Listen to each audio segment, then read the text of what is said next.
Hi everyone, hello my dear colleagues. In my hand, I'm holding the best tool ever for teaching questions in English, questions in different tenses. It will help you students to remember word order in questions and to build a strong connection between the auxiliary and the main verb in the sentence. So welcome!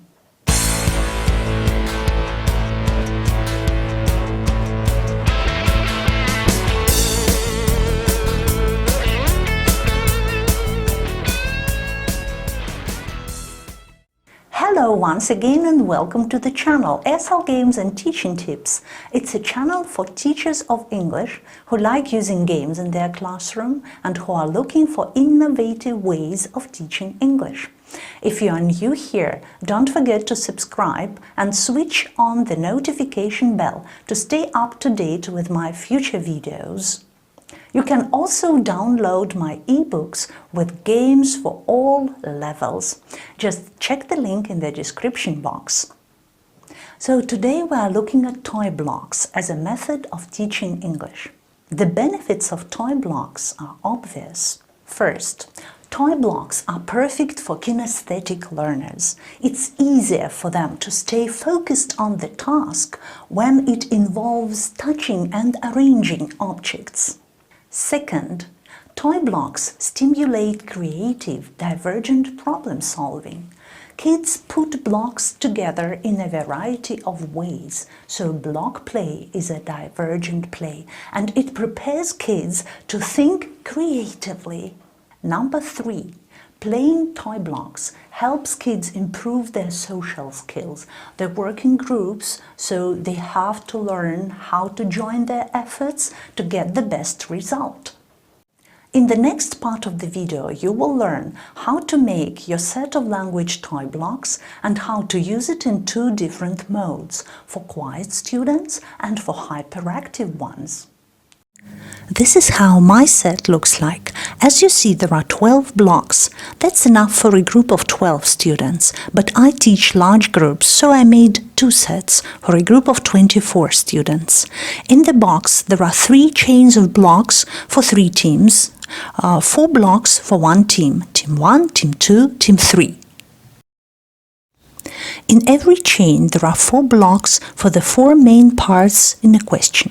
1 block for question words, where, what, how many times, 1 block for subjects, 1 block for predicates, and 1 block for auxiliary verbs. It's pretty easy to make them. Write parts of questions on small square-shaped pieces of sticky paper and stick them to every side of the block. Don't forget 1 block for 1 part of the question, for example, like this one, for subjects. Do the same for all the other blocks. Now your set of language toy blocks is ready. Now let's learn how to make the most from your language toy blocks. For quiet students, divide your class into groups of 3 or 4 students. Give every group a chain of blocks. Students should work together, arranging the blocks on the desk in the correct order to make meaningful questions. They can do it vertically, building a tower, or horizontally, arranging the blocks on the desk in the correct order. They should report to the teacher every time they make a question. Check this question and mark it with a tick on the board next to the name of their team. Set time limits, 8–10 minutes. When the time is over, count the points. The team that has more points is the winner. While arranging blocks in the correct order, students should also remember about agreement between subject, predicate and auxiliary verb. Let's look at this example. If they decide to use was in the question, can they put you after it? No, it can be she or he. And what about the main verb? Can we use the first form after was? No, we should use a verb with an ing ending, for example, watching. Now let's switch the mode and make this activity more suitable for hyperactive students. If you like games like this, don't forget to check the link in the description box to download my ebooks with games for all levels.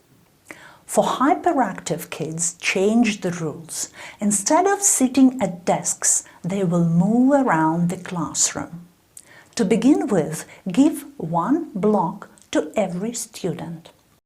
For this game, mark all the blocks in every chain with a special symbol. For example, one chain can be marked with wavy lines, another with a cross, and the last one with a snowflake.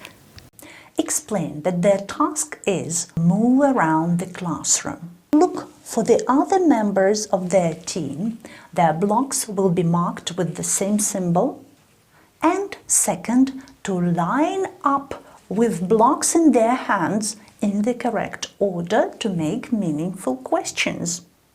Well, that's all for today. See you again on my channel. Don't forget to check the link to my ebooks and enjoy every moment of your lesson. See you!